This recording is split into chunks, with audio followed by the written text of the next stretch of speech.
It's another episode of the Ranting Cast. Frank Curry back at it. Got Brooke LoFurno with me from Chicago, working for the Hockey Writers, writing about the Chicago Blackhawks. Brooke, how you doing tonight? I'm doing great. Thanks for having me. Absolutely. So let's get right into it. Obviously everything with the Blackhawks going on. Even we were talking before the show, they're still kind of have that stink from the sexual assault case, the Kyle Beach case. If people obviously remember that. Um, how has the vibe with the Blackhawks been so far with everything that not only just from the fallout from the case itself, but the entire offseason? I mean, we saw them pretty much move everybody out hmm ever since. Brandon Hagel gets traded, Kirby Doc gets traded, Alex DeBrincat gets traded, and now coming in, they get a bunch of draft picks and everything, and they draft Kevin Korchinski with one of the picks from the DeBrincat trade, and then from the Doc trade, they take Frankie Nazar, who I still really love as a prospect. hmm I really wanted the Sabres to get him at 16 if he fell that far, but didn't end up happening that way. But yeah, so how has the vibe with the Blackhawks been so far, at least in the past, like 6, 7 months? I think a lot of fans are angry and disappointed about everything that happened off the ice. As a fan myself, I still am angry about how everything happened, and I think honestly that's something they're going to have to carry for a long time, and deservedly so. But on the ice, I think there's a lot of anger and disappointment there too. I mean, there were high expectations last season, and it didn't work out after they Mm. got Marc Andre Fleury and Seth Jones, and that didn't work out. And then obviously this summer's been a little tough, but I do see some excitement too about some of the prospects that they drafted. So it's a mixed bag. But I definitely see disappointment for sure about just kind of how far this team has fallen. Have you seen any like acceptance from the fans, knowing that okay, they're moving into a new era now, and hmm we got to accept the fact that this team is going to be bad for probably a few years at least, and before they can start competing again for a Stanley Cup. Have you seen any at least like acceptance hmm from the fans?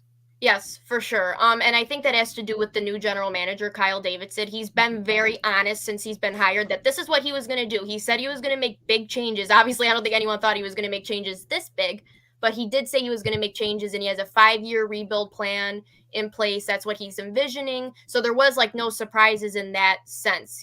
He kind of stuck to his words. So there is acceptance there, as hard as it is to process and how disappointing it is for sure. But yeah, I think there is acceptance now. I think there was a bit of mourning for a little bit after the draft, like, okay, what's going on? Like, what do we do now? But now I think people just get that this is the team and this is what it's going to be. So, and like Kyle Davidson said, this is going to pay off.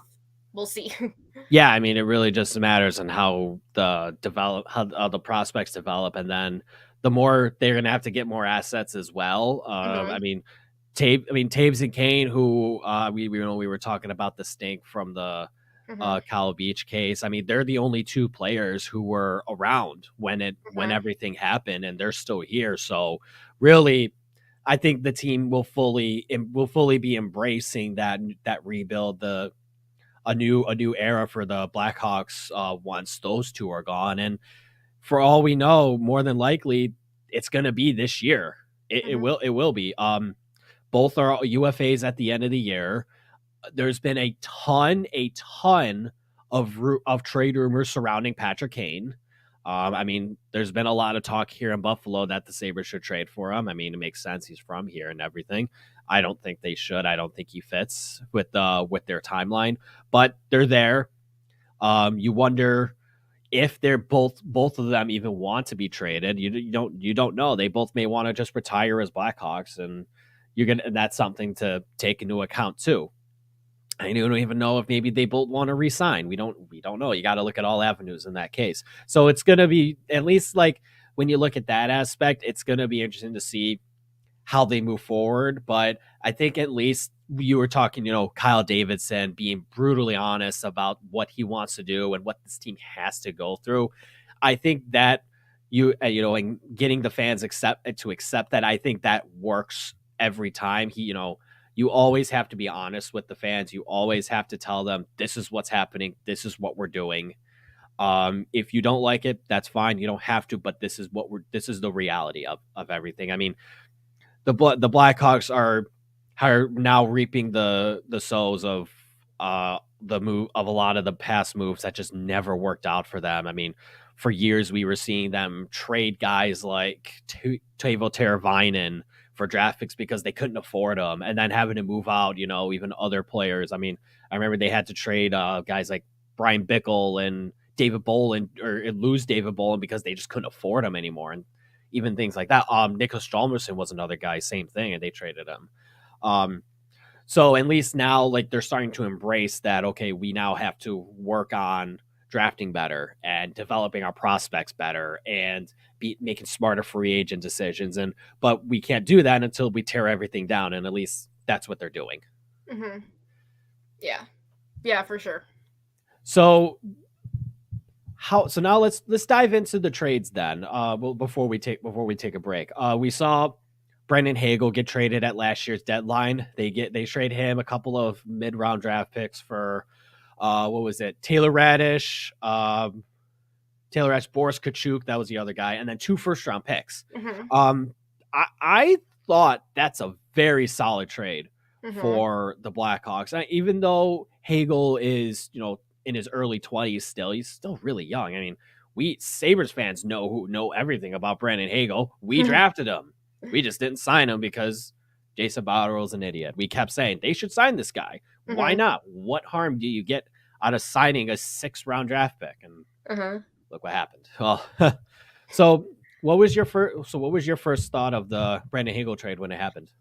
My first thought was, if a team is offering the world to a rebuilding team, you have to listen. It doesn't matter who is the subject of those trades. And I love Brandon Hagel. He was one of my favorite players to watch. He actually made the season bearable, I think, last season just because of his effort and his skill. And it was unfortunate that he was the one they had to part with, but it makes sense. He was the one that had the most trade value. He had the cheap contract. He was very productive. And you know what? I got to say it. Those kind of trades hurt for sure, like when you have to part with fan favorites like Hagel, but if it helps in the long run with the 2 first-round picks, and Taylor Radish looks like he could be something. It looks like he's poised for a breakout year. Could be. Boris Kachuk looks like he could be a solid depth guy. So if they hit on those 2 first-round picks, I think that will work out very nicely. But it was a good trade for sure. But it does hurt a little bit to lose players like Hagel.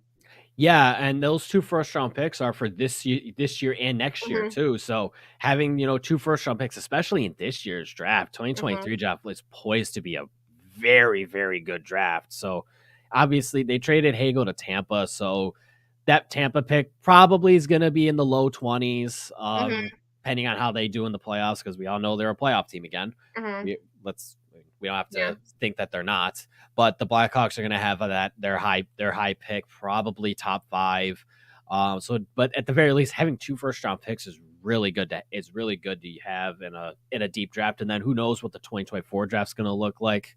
But even just that optimism there of multiple first-round assets coming in to your organization really, really is nice. Real quick then, before we take a break, let's go over the Alex DeBrincat trade. I'm gonna pull it up really quick, but they traded DeBrincat to Ottawa for the 7th overall pick, the 39th pick, and that was a 2nd round, and then a 3rd round pick in 2024. And they used that 7th pick to take Kevin Korchinski, defenseman. What was your thoughts on that? I hated that trade. I think I even wrote a whole article saying that was an epic fail of a trade. I think Alex DeBrincat was their best trade chip by far on the whole team, and I feel like the team screwed it up. It has nothing to do with Kevin Korchinski. I just think that the Blackhawks could have gotten a lot more for him. I think they could have gotten an NHL-ready player and a prospect. That didn't happen. The fact that they only settled for draft picks, I think, really hurt, especially, like I said, considering you're in a rebuild, you need assets, and that seemed like a big miss. But Kyle Davidson said the fact that it was a top 7 pick was enough for him to make that trade. So, yeah, I definitely do not like it. As much as I like Kevin Korchinski, and I think he'll be very good, I do think the Blackhawks could have done better. But obviously, if Kevin Korchinski pans out and he turns out to be the next Victor Hedman, then we'll all be laughing, I think, later and be like, wow, that was a steal of a trade there. But right now, I definitely do not like it and think they could have done better. Yeah, I like Korchinski coming out. I thought he was probably at least like maybe the 3rd or 4th best defenseman coming out of this draft behind Simon Nemec and David Jiricek, who Nemeth was drafted by the Devils. Juracek was drafted by the Blue Jackets. I just felt he's a left shot. He's a left shot guy. The Blackhawks obviously needed everything really, so it makes sense. And that just tells me that they loved that guy, and they had to do what they could to get that guy. And trading to Brinket, I guess, is how you do it, and you get other assets too. Yeah, I mean, I guess maybe at least the second and third round pick could equate to an NHL ready player. So if you look at it maybe that way, you kind of maybe got the value. And I think and at least on a personal note for me, DeBrincat being in a contract year and having arbitration going into next summer, I think that does hinder his trade value a little bit, just because who knows what he's going to want in next offseason, and who knows if even Ottawa is going to shell out the money for him. I mean, I loved DeBrincat. I loved him coming out of the draft. I thought he should have been a top 15 pick in the 2016 draft. And he ends up falling to the second round. I mean, I wonder if he's gonna if the Blackhawks are already thinking that he was gonna ask for $10 million, and Ottawa might think the same thing, and they're just not sure, and so they're just not sure if how much that hinders his value. I think arbitration always does something to a trade value, whether it increases it or decreases it. You just never know. But I guess if the Blackhawks were fully set on getting Korchinski at pick 7 and knowing that they could get the 7th overall pick, I guess it makes sense then that DeBrincat's the guy you move to make that happen. But that's going to do it for this segment. We're going to take a real quick break. When we come back, we got another Blackhawks trade to talk about. We got the Kirby Dach trade. We'll go over that a little bit. We'll talk a bit more on the prospects going into training camp, and maybe what can we expect from the Blackhawks this season. So we'll be right back here on the Ranting Cast. Tonight's show is brought to you by John and Mary's, a Buffalo tradition for pizza, subs, and wings since 1952. From hoagies, subs, and wraps to traditional pizza and wings, John and Mary's menu is packed with old-time flavors and a few modern twists on classic recipes. You could cool down with Perry's ice cream or warm up with a cup of homemade soup. If you're not in the mood for pizza or wings, we have plenty of other options: seafood platters, burritos, fresh salads, and more. There is something fresh and delicious for everyone at your table. Catering, online ordering, and delivery options available. Back at it again on the Ranty Cast. Brooke LoFurno with me from the Hockey Writers, writing for the Chicago Blackhawks, talking a little bit about the Alex DeBrincat trade, the Brandon Hagel trade, a little bit about who they took with that 7th pick at Kevin Korchinski. But now we got the Kirby Dach trade that we can talk about, and then we can also go a little bit into getting Peter Mrazek from the Leafs too. But obviously the Kirby Dach trade is the one that happened first. So let's talk about that. Blackhawks traded Kirby Dach to Montreal. They get the 13th pick in the first round. They get a 3rd round pick as well in the 2022 draft, and they use that 13th pick to take out Frankie Nazar, who is going to be playing at Michigan this season. What did you make of that trade? I was like, okay, this trade is better, because this happened like a few minutes after Alex DeBrincat. I was like, okay, here we go. This is a better one. So things were looking up there. But about Kirby, like I said this before on my show, I just didn't feel like he did a lot that impressed me personally. Not that he has to impress me, but I just didn't see it. But sometimes I think some players, for whatever reason, don't mesh in a system very well. We see it all the time in the NHL, so he could very well do better in a Montreal system. So I don't think there's shame in that. It just didn't work out. It's unfortunate, though, that was the 3rd overall pick and it didn't pan out. But I think the Blackhawks gave him every chance to succeed, and it just wasn't working. So it made sense for both sides. And I'm excited, though, about Frank Nazar, and I know the Blackhawks are too. They think they really got a gem. So I think the whole trade is a win-win. Kirby Dach gets a fresh start, and the Blackhawks get a really good prospect. Yeah, I love Frankie Nazar coming out of the draft. He was one of my favorite players. I never thought that Matthew Savoy would fall to the 9th pick for the Sabres, and he was the obvious take for me. If Savoy wasn't there, Frankie Nazar would have been my preferable choice with that 9th pick. And then even seeing him continue to fall, I kept thinking to myself that first round, if he falls to 16, the Sabres might have had one of the best first rounds ever, and they still Mhm. have the 28th pick as well. Which I think they hit on that pick too with Yuri Kulich. That guy is poised at 18 years old, poised to play in the AHL with Rochester next season, and who knows? I mean, he might be looking at some NHL time this year or as early as next year too, and that if you would have gotten all three, Savoy, Nazar, Kulich, that would have been a home and a grand slam of a first round for the Sabres. But Nazar goes to the Blackhawks. I'm with you. I think they found a gem with that pick. Now they just got to develop him into that player that they know he can be. Him being the star in Michigan definitely is going to help. I think he's just such a dynamic forward. He's got a lot of offensive instinct. And that Michigan team, I think that Michigan team is going to be pretty dang good again this Mhm. season. Obviously we're going to be following Michigan as well because Eric Portillo, starting goalie, Sabres guy. I mean, he might not sign with the Sabres, but he's going to be there, so Mhm. we'll see. It's really interesting, and going into Kirby Dach. I mean, why do you think it didn't work out for the Blackhawks and for Dach himself? I don't know, to be honest. I still don't really get it. I think he has a lot of skill for sure. But I just don't think he was the third overall pick skill kind of thing. I just don't think he was ever going to live up to that. It doesn't mean he can't eventually because he's still very young. But it's like the Blackhawks hired a face-off coach for him, and his face-offs never improved, and he had a hard time scoring, and it just seemed like they gave him 3 years. And I know a lot of Blackhawk fans might think, that he had an injury for sure, a wrist injury, Yeah, and maybe that hindered his development, or maybe they pushed him. I don't really see that, to be honest. I feel like at that point you either have it or you don't as a third overall pick, and I just never saw it. But like I said, he has skill, and he could show that in Montreal. I just don't think for whatever reason it just didn't work out, and you could kind of tell early on that it probably wasn't a good fit. But I don't think there's shame in that. Sometimes that happens, unfortunately. It's a gamble when you draft people. So I think he's a good guy. And like I said, he has a lot of skill, just it's not going to be for the Blackhawks. yeah. I That's kind of where I'm always thinking. Then if it's not working at the where you're playing him now, where you're trying to develop him as, why Mm-hmm. not just move into to a different position and just see Mm-hmm. what happens? I don't you got to at some point, especially when you're a team that, especially when you look at how last season went for the Blackhawks, and you got nothing to play for really, and it's February and you're out of the playoff race or you're real close to it. Mix the lines up a bit and put a player who you want to try to get more out of in a different spot. I mean, I'm surprised that they never ever tried him at wing They and actually just see. did. Well, They did a few times.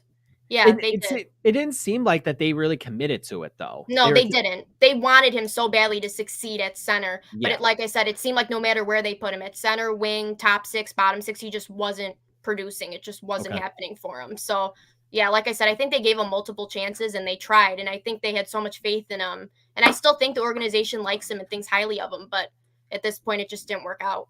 Yeah, and at that point too, like then it's like, okay, yeah, let's just move on. Let's give him a fresh start. Hmm. We're going in a different direction too. So you get the 13th pick, you take Nazar with that. I think that's as good of getting a fresh start as possible. Um, and then later that night for round one, the Blackhawks traded a second round pick to the Leafs and get Peter Mrazek, and then get the 25th pick as well. So they're really just they're getting paid to take Peter Mrazek on for a couple years. They they take that 25th pick, take Sam Rinzel with it. Hmm. What did you? I mean, it shouldn't really surprise you that the Blackhawks had to trade for a goalie because they didn't Hmm. really have any goalies. Yeah. So you get Peter Mrazek, but then you use that first round pick taking Sam Rinzel. What have you thought of him so far? I think he could be something. He's from high school, so that makes him a little different than the other prospects. But the Blackhawks think so highly of him. They like his size. They like the way he can skate. They really think they can mold him into a great defenseman. That's what they were targeting all along, was kind of size and skating. So he does fit the mold. And I know the Blackhawks said they scouted him a lot in high school and have loved what they've seen from him. So, and I'm okay with it. At first, I was like, another defenseman. I don't really know about that, but he's young. He's not going to be on the Blackhawks for a long time. He still has to develop, but I'm okay with it for sure, especially knowing that they got a first round pick from the Maple Leafs. That seemed like a win. You get 3 first-round picks in a draft going in where you had absolutely no first-round picks. So you got to take what you can get. Yeah, I agree with that. So it looks like with Renzel, he's going to be playing in the USHL Mm-hmm. next season for Waterloo.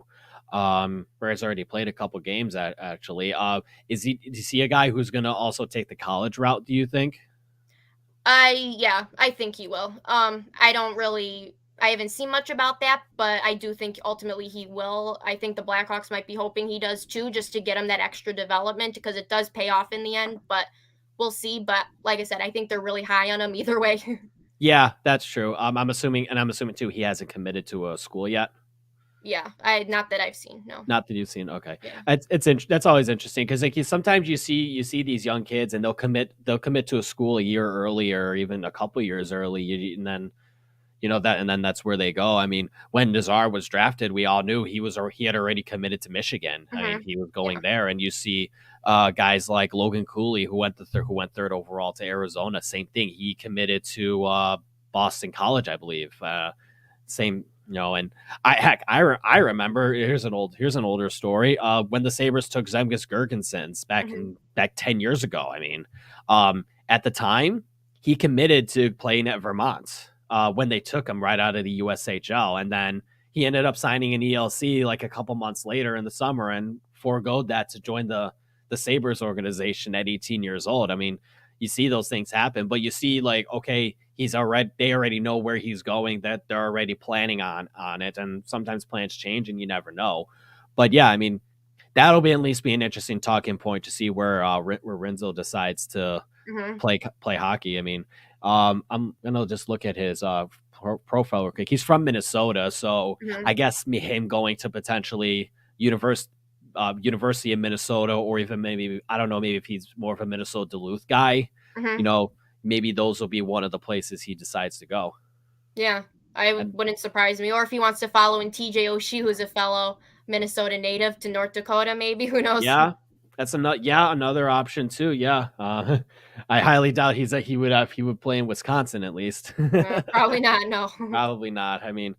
But I mean, he's at least an interesting prospect to follow. And I like taking these guys who, yeah, they may take like 4 years for them to be in your system, but if you like their upside, I mean, especially when you're taking these with the late first round, I mean, take guys who you think have the highest upside who might take longer to come to your organization, just because you really never know. I mean, that's the whole thing with the NHL draft. And yeah, and I agree with you. Blackhawks went into that day having 0 first round picks, and they walk away with 3. Mm-hmm. That's just even with who they traded. That's good business. That's what you have to do when you're rebuilding. Is you got to offload whatever you have to, and then you get these prospects back and everything. I mean, who know? I mean, really, it's just a matter of now building it right and doing everything the right way and developing your prospects the right way and putting them in places to succeed. That's Mm-hmm. always been the biggest problem that the Sabres have had in recent years. They've never put their prospects in positions to succeed. The biggest one I can think of is Alex Nylander. They never put him in a position to succeed. Another 2016 draft guy, he goes to Rochester right away as an 18-year-old, and he was clearly never ready for it. Because I remember going into that summer, it was either he had 3 choices: Rochester, home to Sweden, or back to his OHL team. He could have went to any one of the 3, and the Sabres chose Rochester. I still think they should have just put him back in the OHL. He was dominating there his draft year. Let him dominate again some more, and let him build that confidence up, and let his junior team at the time, I think it was Mississauga, let them help with his development and everything. And you work with those coaches, and they never did that. And look what happened with Nylander. And you know about Nylander. He's played for the Blackhawks. Mm-hmm. I Yeah. mean, he Yeah, I never do know Nylander. he's never looked like that top 10 talent that he used to look like. Yeah.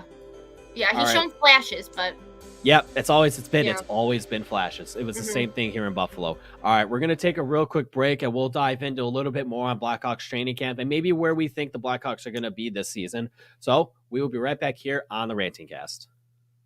Located in the heart of Buffalo's theater district, the Buffalo Dinosaur Barbecue occupies a former vault that stored movies for Universal International Pictures. Dinosaur Barbecue has been in Buffalo since 2014 and is located on 301 Franklin Street. Looking for a food stop after your day trip to Niagara Falls? Only 30 minutes away.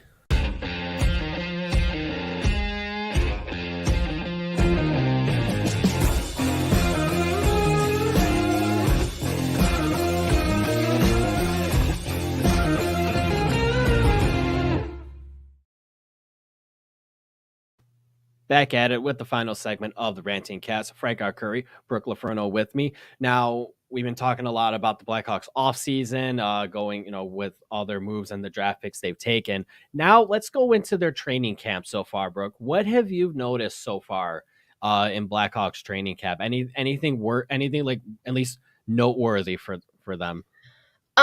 It's actually been a very positive training camp. I think a lot of players are speaking very positively about their experience. I think Max Domi, who they recently acquired, was talking about how he'd never had such a great experience at training camp, never been so excited. And I think the new head coach, Luke Richardson, is really whatever he's preaching, they're buying into. It seems like they're playing hard. It looks like they're having fun. So whatever they're doing, it looks like it's working for them right now. So I've actually seen a lot of positivity coming from camp, but a lot of players are talking about wanting to prove people wrong this season because they don't have very high expectations. So we'll see, but it's actually been a lot more positive than I anticipated. Well, I mean that's at least very good to see, Nan. The best thing a team when you're in a position the Blackhawks are is let people overlook you and then you just prove them wrong. Mm-hmm. And they got realistically they got nothing to play for this year. No one's expecting them to do anything. No one's expecting them to make the playoffs or go on a run or Mm-hmm. anything. So the only place they can go is up, realistically. So, and you look at how the Sabres were last season, they were so down in the dumps around January, February because, well, I mean, what I saw was they couldn't make saves, so they were playing good hockey. The positives were there; they just needed saves. Started getting some saves late in the season. We saw how they played. You saw it too.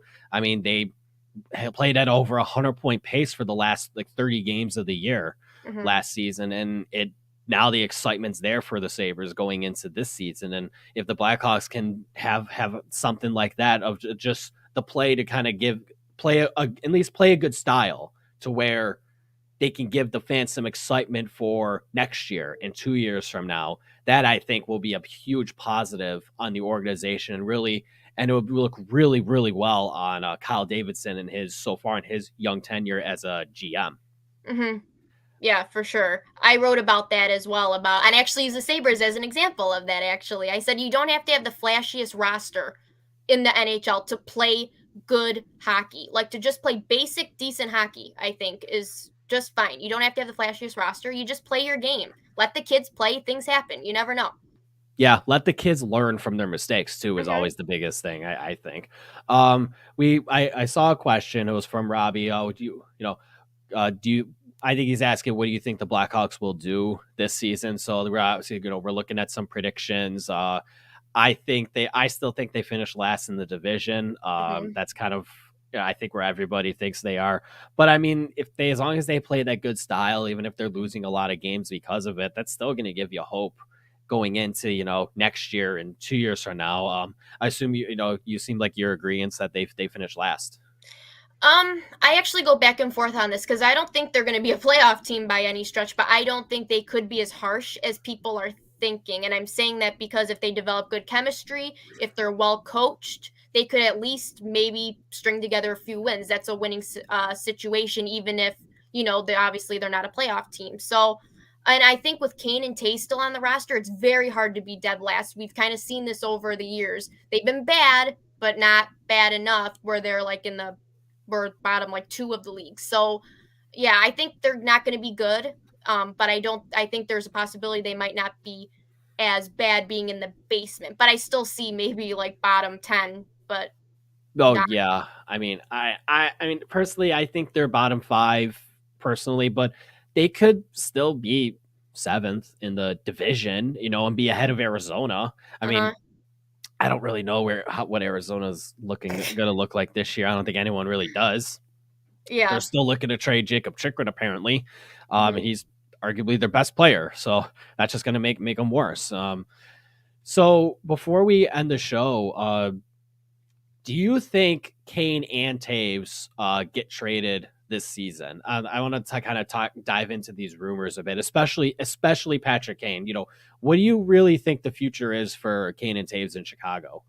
Realistically, I think they should both get traded at the deadline for their sake. If they want to make a run for a cup, they have to do it now. They're getting older. This is their time. They can't keep wasting time, especially on the Blackhawks who aren't going anywhere.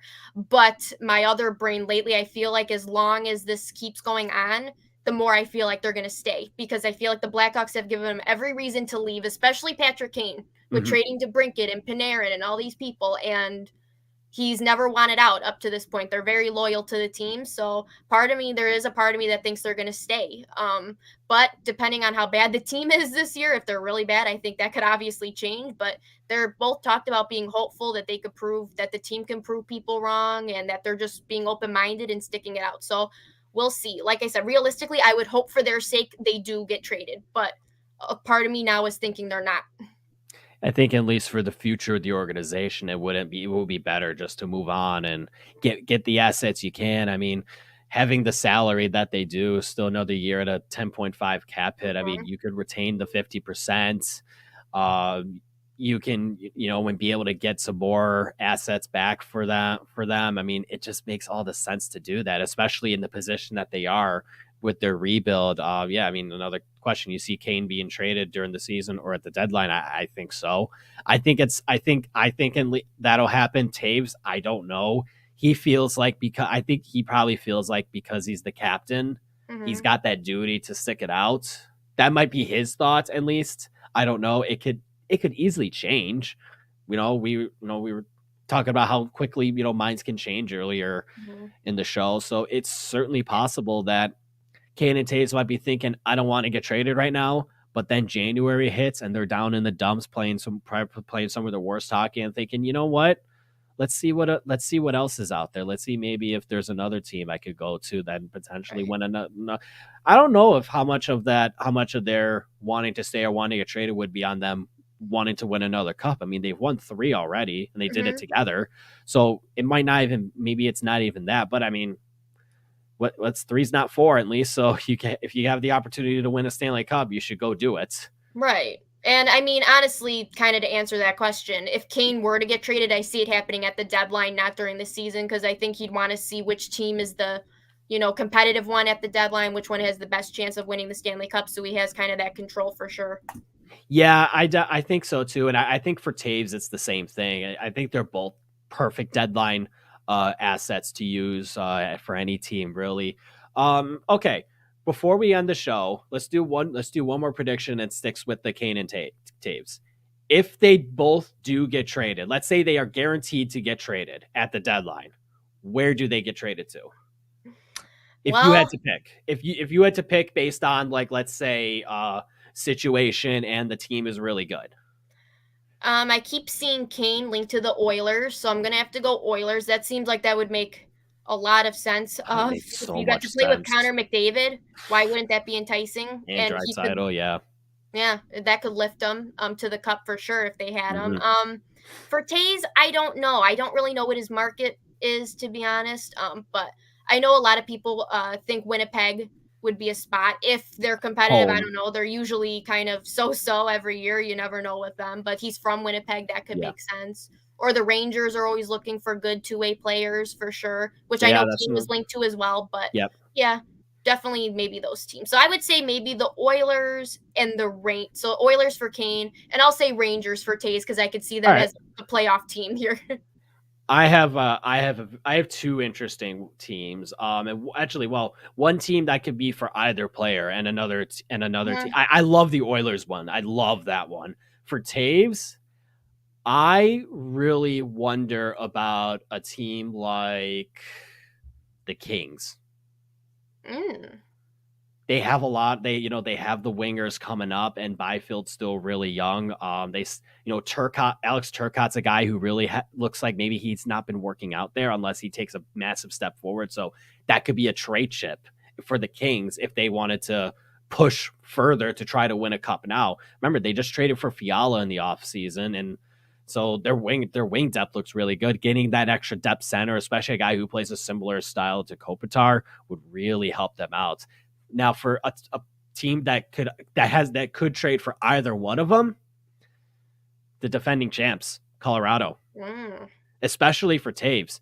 I think Colorado is gonna find out that they needed Kadri this year. I don't know how much guys like Comfer is going to be a good second line center for them. They signed Evan Rodriguez, but I think he's a winger. They got Alex Newhook coming up too. I think he's poised to have a permanent spot on the team, but is he going to be second line center material going forward? Probably not. If Colorado doesn't have to give up Newhook to get potentially a Kane or a Taves, probably I would prefer they get Taves because they have a lot of really good wingers already, especially with Ranting and Landeskog. They brought back Lehkonen and Nichushkin, and they signed Evan Rodriguez. I mean, center seems like more of a primary need for them going forward. So that's a team I really wonder about, especially if they got the cap room to do it. Yeah, and I've seen, like I said, I've seen the Avalanche link to Kane too. I think even Sakic went as far as to say if he lifts his no trade clause, let's do business. But I can definitely see Taves as being a good option. I feel like that defensive presence too would be such a good option for Colorado as well. And Kadri, I mean, having Kadri was such a luxury for them and winning the cup last year, but having that leadership with Taves too in that locker room would be really, really fantastic for them. All right, so we're gonna about end the show there, Brooke. Thank you for coming on. Tell the people where they can find you. You can find my Blackhawk articles at thehockeywriters.com. You can find our team's podcast, Blackhawks Banter, on YouTube. And you can also find me on the Morning Skate newsletter. You can find that at morningskate.io as part of the Hockey Writers, and the NHL Trade Talk podcast on nhltradetalk.com. So that's where you can find all my ventures. And you can follow her on Twitter at Brooke_Lofo. It's right in, as you see right with her name. That's right where it is. Brooke, thank you for coming on. This was awesome. Yes, thank you so much. It was a lot of fun. This was definitely a lot of fun. And until then, we'll see you next time on the Ranting Cast. Call it a night. The party's over.